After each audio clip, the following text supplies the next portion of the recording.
Dice la palabra de Dios en Génesis, capítulo número 1, los versículos del 1 hasta el 4. En el principio creó Dios los cielos y la tierra. Y la tierra estaba desordenada y vacía, y las tinieblas estaban sobre la faz del abismo, y el Espíritu de Dios se movía sobre la faz de las aguas. Y dijo Dios: sea la luz, y fue la luz. Y vio Dios que la luz era buena. Y quizás usted no ha notado que aún antes de que el Dios creador hablara y dijera sea la luz, ya Jesucristo, el Verbo, el Dios preencarnado, la luz eterna, existía. Antes de que Dios con su palabra creadora dijera sea la luz, y fue la luz. La luz es buena. Vio Dios que la luz era buena. Y separó Dios la luz de las tinieblas. Luego Juan en el capítulo número 1, versículo 5 dice: la luz en las tinieblas resplandece y las tinieblas no prevalecieron contra ella. La luz y las tinieblas, por cierto, son dos metáforas que utiliza el apóstol Juan cuando escribe su evangelio. La luz para representar en ella la verdad, para representar la vida misma, a Cristo, al Verbo, pero también para representar el dominio de Dios en toda su creación. Por otra parte, las tinieblas es representada en ella el dominio del mal, el pecado, es decir, todo aquello que nosotros los seres humanos pensamos, decimos o hacemos y que ofende a Dios o pone triste el corazón de Dios. Todo ello es representado en las Escrituras también como las tinieblas. Y no solo eso, las tinieblas también representan la separación entre el hombre y Dios por causa del pecado de la humanidad. Y la luz, dice la Biblia, la luz del mundo vino a esta tierra y se hizo hombre para iluminarnos con su luz. Hace más de 2000 años, allí en el pesebre de Belén, donde María colocó a Jesús al nacer, allí brilló la luz en medio de gran oscuridad. Y a partir de ahí surgió toda una historia detrás del pesebre que hemos estado compartiendo durante esta serie. Pero aquella luz iluminaba también en medio de un contexto social, político y religioso en el que la humanidad ya estaba experimentando opresión, esclavitud y separación de Dios. El profeta Isaías, anunciando la venida del Mesías, dijo: el pueblo que andaba en tinieblas vio gran luz. Los que moraban en tierra de sombra de muerte, luz resplandeció sobre ellos. Y Mateo, hablando acerca del nacimiento de Cristo, también menciona la profecía diciendo: el pueblo asentado en tinieblas vio gran luz. Y los asentados en región de sombra de muerte, en oscuridad, luz les resplandeció con la llegada de Jesús. Pero créame, tanta necesidad espiritual tenía aquella gente hace más de 2000 años en esa área geográfica donde Jesús nació.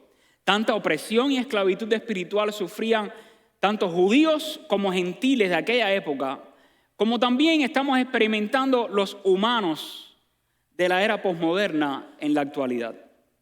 ¿Sabes por qué? Porque el género humano es el mismo.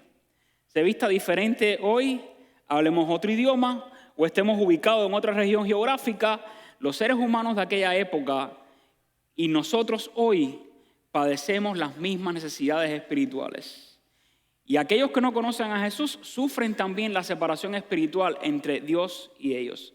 Así que no importa cuál sea tu situación actual hoy en día, o quizás la opresión que interiormente puedas estar experimentando o la situación espiritual en la que te encuentras, por muy oscura que la sientas, debes saber que Jesucristo es la luz verdadera que todos necesitamos. Tú y yo también necesitamos a Cristo, la luz del mundo. Y creo que lo necesitamos porque Jesucristo es quien tiene la capacidad de dar vida eterna a quienes creen en Él. En el versículo número 4 de Juan capítulo 1 dice así la Biblia, que en Cristo, en el Verbo, estaba la vida y la vida era la luz de los hombres. Y quiero que usted observe cómo Juan combina estos dos términos, vida y luz, para referirse a Cristo. Así que quien recibe la luz de Cristo está recibiendo vida en Jesucristo. Por eso decimos que todos necesitamos a Cristo, porque únicamente Cristo, con su luz, puede concedernos vida eterna. Y el apóstol Juan relaciona estos dos términos clave, no solo en su evangelio, sino en toda su teología. La palabra vida, que en el vocablo original es zoe, vida, significa la vitalidad física de un ser vivo, significa también el bien supremo que puede recibir cualquier ser humano, significa también un don que únicamente Dios da y que todo aquel que disfruta de la vida debería atesorar ese don que Dios nos está concediendo.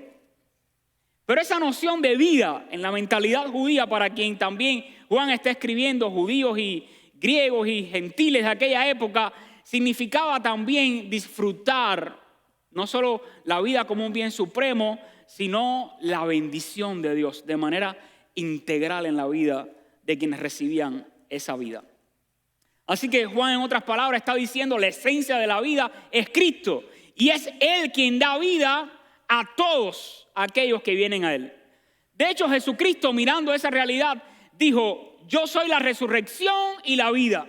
El que cree en mí, aunque esté muerto, vivirá. Y estar muertos, básicamente a la luz de la palabra de Dios, significa estar separados de Dios. El pecado es lo que causa esa separación entre Dios y los seres humanos. El pecado produce oscuridad espiritual y, entre varias cosas, porque nos hace insensibles a las cosas de Dios. Y es algo que nos alcanza a todos.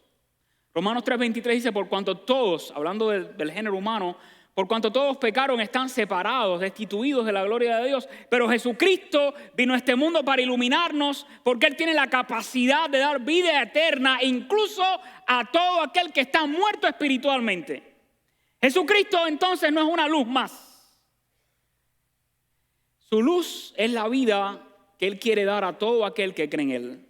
En Juan capítulo 6, versículo 40 dice: esta es la voluntad de Dios, lo que Dios quiere.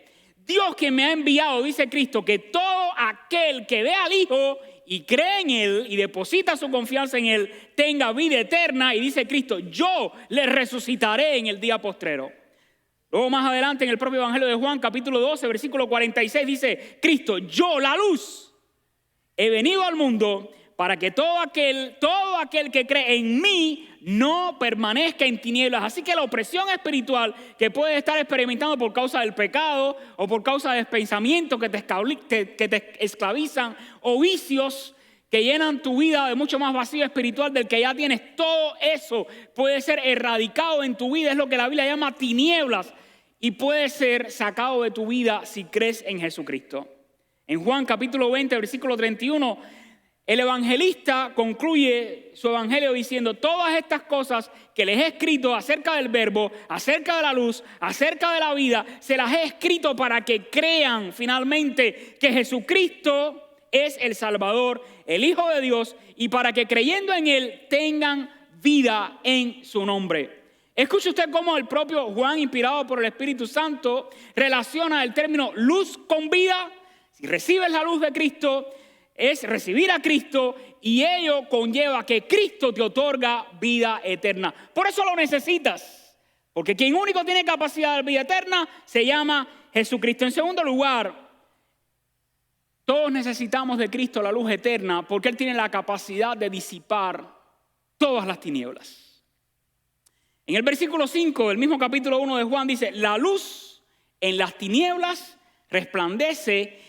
Y me encanta esta expresión que tiene una connotación teológica muy profunda y bella. Dice: y las tinieblas no prevalecieron contra ella. ¿Qué está queriendo decir Juan con esa expresión?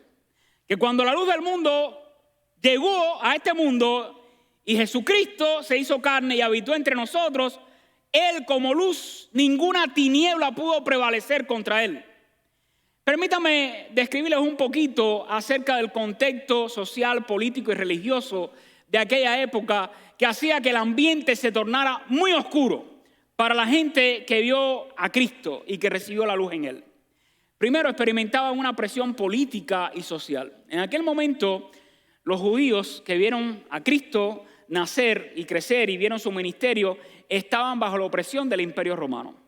¿Sabe qué significa eso? Que se sentían esclavos. Como muchos otros lugares hoy en día, que hay gobiernos opresores que esclavizan a la gente y los hacen sentir miserables. Y hasta determinan cuál es el tamaño de bocado de comida que comes cada día. Hay lugares así en el mundo, si no lo sabes. Y más o menos bajo esa opresión se sentían también los judíos, bajo el imperio romano, por lo tanto se sentían esclavizados y bajo un dominio imperial. Pero también estaban sufriendo presión financiera. Nosotros no sabemos qué es eso, ¿verdad que no? Usted y yo nunca nos hemos estresado por cuestiones financieras, ni en nuestros países ni aquí. Déjeme decirle, esta gente sentía una fuerte opresión financiera, entre otras razones, porque dentro de sus propios compatriotas habían algunos que se identificaban y trabajaban para el imperio romano y entonces les pedían pagar más taxes de lo que debían pagar. ¿Verdad que uno se estresa a veces cuando llega la temporada de pagar los taxes? Bueno, imagínense, esta gente sufrían estrés por los taxes que el imperio les exigía. Pero además de eso, cuando iban a pagar el tax, los impuestos, quienes cobraban los impuestos le pedían más dinero del que debían pagar al imperio romano. Fíjese si esta gente era sinvergüenza, que cada vez que usted se encuentra a un cobrador de los taxes, de los impuestos en aquella época, en el Nuevo Testamento, que se les llamaba publicano, se les relaciona con pecadores, con lo peor que puede haber. Y usted va a encontrar en varias ocasiones en el Nuevo Testamento que cuando se habla de esos publicanos, se les llama publicanos y pecadores. Y se repite, los publicanos y pecadores. De sinvergüenza que eran. Y todo aquello traía opresión y oscuridad al pueblo judío. Había también presión espiritual, ¿no? Y es que los fariseos, los maestros de la ley, además de las más de 600 leyes contenidas en la Torá, ellos además ponían sobre el pueblo reglas espirituales, tradiciones orales y prácticas religiosas que hacían sentir oprimidos espiritualmente a quienes querían vivir una vida piadosa y religiosa delante de Dios. Además de eso, por si usted no lo sabe, hasta el momento en que aparece Juan el Bautista, anterior a que llegara Juan el Bautista, el pueblo había sufrido 400 años de silencio. 400 años en que no se escuchó la voz de Dios. 400 años en que no se levantó profeta para hablar al pueblo. Hasta que llegó Juan el Bautista, el mayor de todos los profetas, y venía anunciando al Verbo, al Cordero de Dios que quita el pecado del mundo. Así que aquella gente estaba viviendo bajo presión espiritual y espiritualmente entonces era una época de sequía y de silencio. Además, presión personal. Vivían en un mundo que en aquella época les resultaba difícil e impredecible.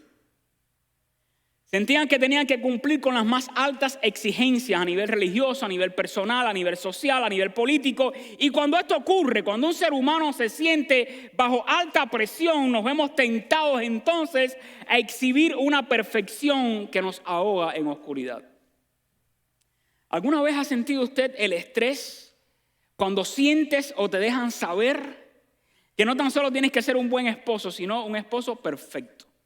O no solo tienes que ser una buena esposa, sino una esposa perfecta.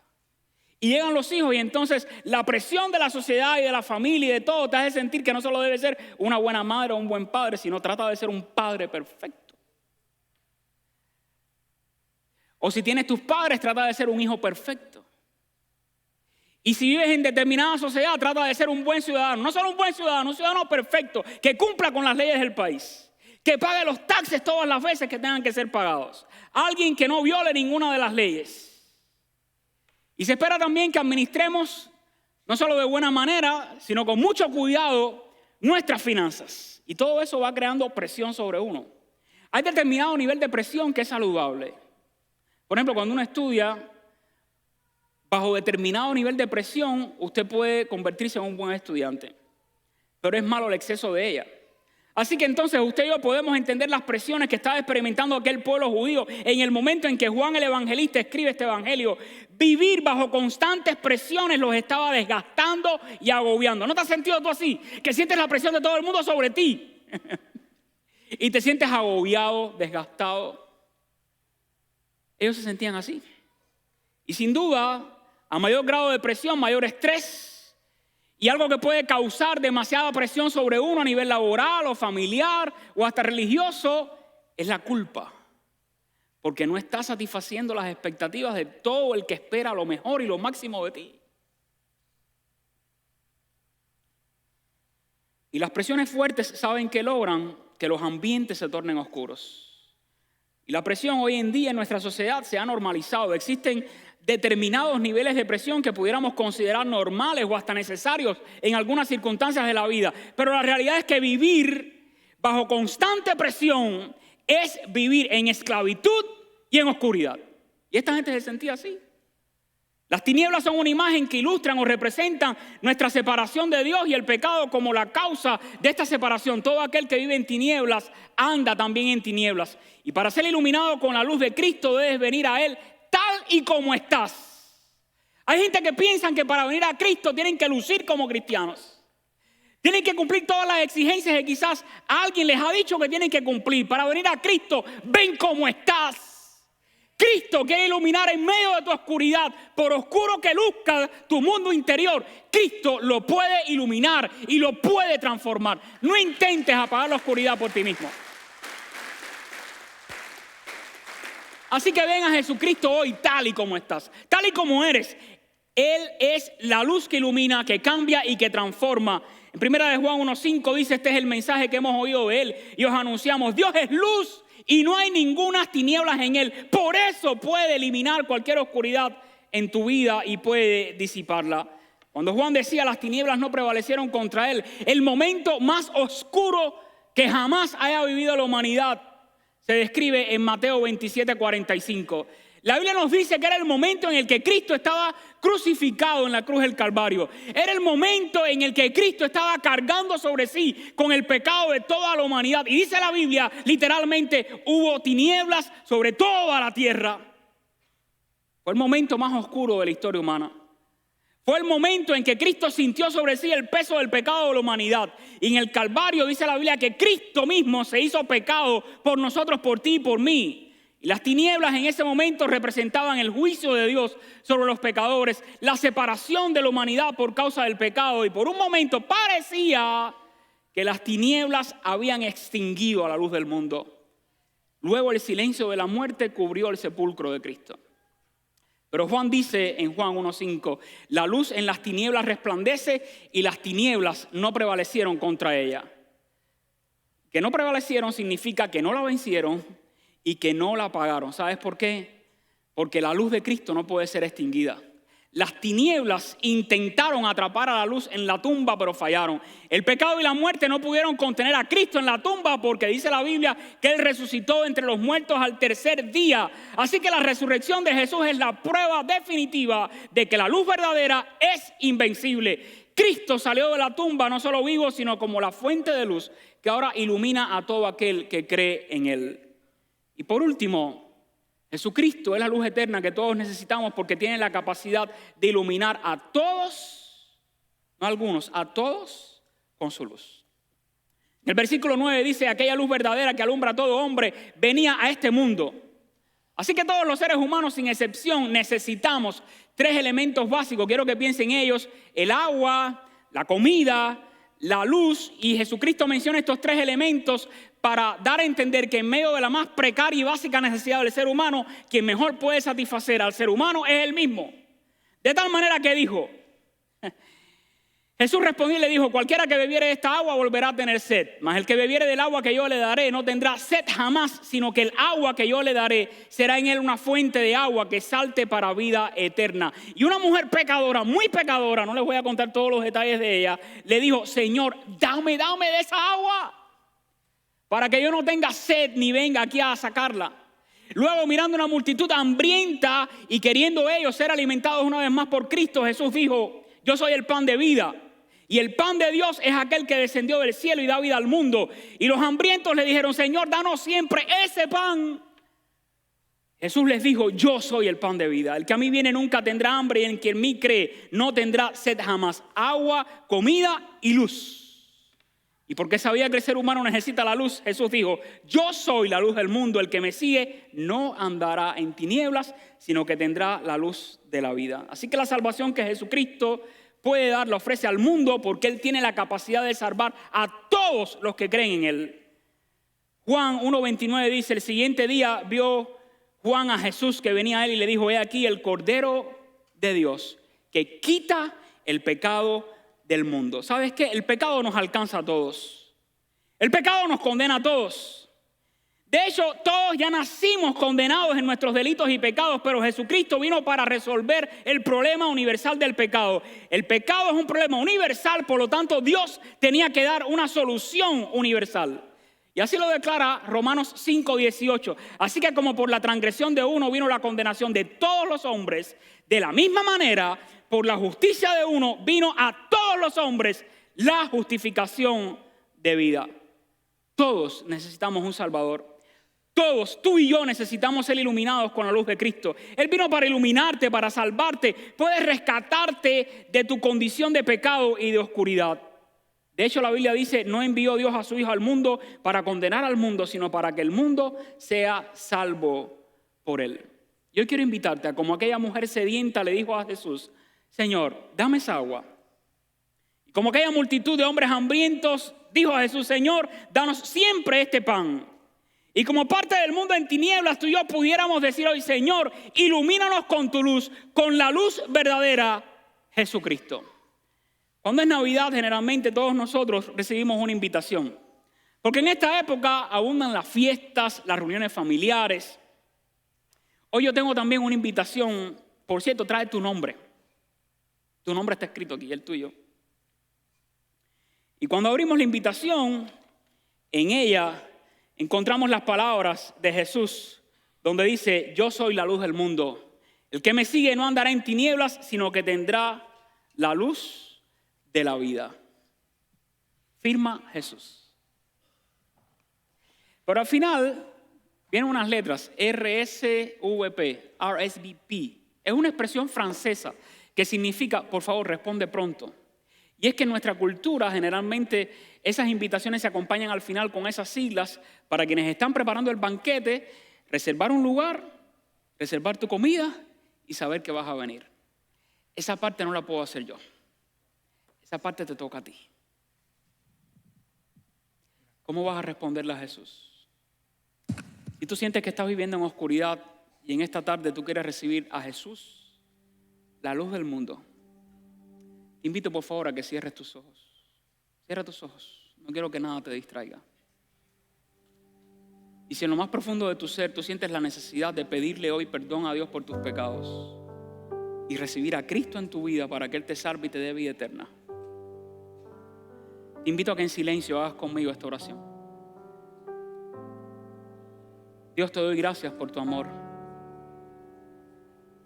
Te doy gracias porque aún viviendo en oscuridad, tú me amaste y me amas. Porque enviaste a Jesucristo, la luz del mundo, para iluminarnos con su luz. Yo reconozco que soy pecador y te pido perdón por mis pecados. Los confieso delante de ti y te imploro que me limpies con la sangre de Jesucristo. Que me perdones mis pecados y que me des la vida eterna. Ilumíname con la luz de Cristo. Sálvame, oh Dios, y ayúdame a caminar contigo. Es en el nombre de Jesucristo que te lo pido humildemente. Yo creo que Cristo murió por mí en la cruz, sufriendo el castigo que yo merezco. Y creo que no solo murió, sino que resucitó entre los muertos para darme vida eterna. Y ahora recibo el regalo de la vida eterna. Dios, hazme un hijo tuyo. En el nombre de Cristo te lo pido humildemente. Amén. Si tú nunca habías hecho esta oración y hoy por primera vez oraste recibiendo a Cristo, ¿quieres alzar tu mano? Quiero pedirle a Dios que te bendiga. Alguien que haya hecho esta oración que nunca antes la había hecho. Dios la bendiga. ¿Alguien más? Dios te bendiga. Dios te bendiga. Dios te bendiga. Dios la bendiga. Dios la bendiga. Dios te bendiga. Dios la bendiga, Señor. ¿Por acá alguien más que nunca antes haya hecho esta oración y hoy la hizo? Qué bueno. Vamos a ponernos en pie, vamos a orar. Vamos a dar gracias a Dios por esta vida. Celebre, iglesia.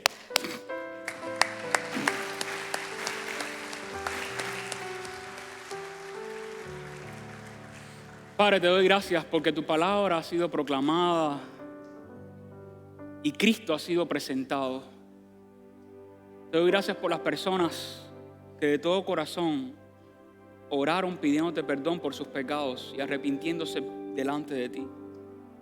Te doy gracias porque sabemos a la luz de tu palabra que tú les has salvado y les has perdonado y que a partir de ahora ya son tus hijas y tus hijos. Yo imploro que tú les bendigas, que tú les guardes, que tú les afirmes en la fe, que les protejas y que les ayudes siempre a caminar contigo. Es en el nombre de Cristo que te lo pedimos. Amén y amén.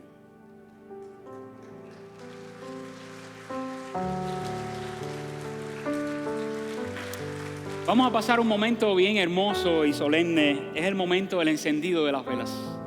La luz va a llegar a usted, así que no se mueva. Si usted tiene su vela, sosténgala. Si no tiene una, puede ir a buscarla fuera a las puertas de entrada. Pero me gustaría que todos participaran, porque con el encendido de las velas vamos a estar recordando que Cristo es la luz. Y me gustaría que mientras sostengas tus velas, recuerdes el momento en que Cristo trajo luz a tu vida y le des gracias a Dios por la salvación. Por ese día en que le pediste perdón por tus pecados y tu vida fue iluminada con la luz de Cristo. ¿Está bien? Pero me gustaría que también mientras sostengas tu vela, recuerdes algunas verdades importantes.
Mientras sostienes tu vela, recuerda que un día Dios iluminó para siempre tu vida con su gracia, con su amor y con su poder. Pero mientras tú y yo disfrutamos de la luz eterna, millones de personas todavía viven esclavizadas en la oscuridad. Ellos necesitan escuchar de Cristo, la luz del mundo. Así que mi invitación en esta mañana es que abraces el llamado de Cristo a ser la luz. Jesucristo es la luz, pero también en un momento dijo a sus discípulos: vosotros sois la luz del mundo. Así que, iglesia, quiero animarte que en tu familia sea la luz, en tu trabajo sea la luz, en tu comunidad sea la luz, y en esta gran nación que amamos y a la que Dios nos trajo y nos han adoptado como parte de ella, aquí seamos la luz. No solo para quienes estamos aquí, sino también para tu gente que todavía está en sus países y que necesitan de la luz de Cristo. Pero mientras sostienes la luz, me gustaría que en medio de cualquier situación que puedas estar enfrentando hoy, sea enfermedad, sea alguna presión que está oprimiendo tu corazón, alguna preocupación, recuerda que Jesucristo es tu esperanza y Él te sostiene. Recuerda que Él no solo te sostiene con esperanza, te sostiene con vida, y si hasta aquí hemos llegado es porque Él tiene un propósito con nosotros. Padre, te damos gracias por Jesucristo, la luz verdadera, por Jesucristo, la luz del mundo. Gracias porque hemos sido iluminados con su luz. Y te imploramos en su nombre poderoso, divino y glorioso, que tú nos ayudes a hacer luz en este mundo, a compartir a Cristo con otros, y que tu luz ilumine con un fulgor increíble en nosotros, testificando de tu gracia, testificando de tu amor, testificando de que Cristo es la luz del mundo. Ayúdanos, Señor, a siempre vivir en total dependencia de ti y a compartir el mensaje de salvación con aquellos que no te conocen. Es en el nombre de Jesucristo que te lo pedimos humildemente. Amén y amén. Pueden apagar sus velas.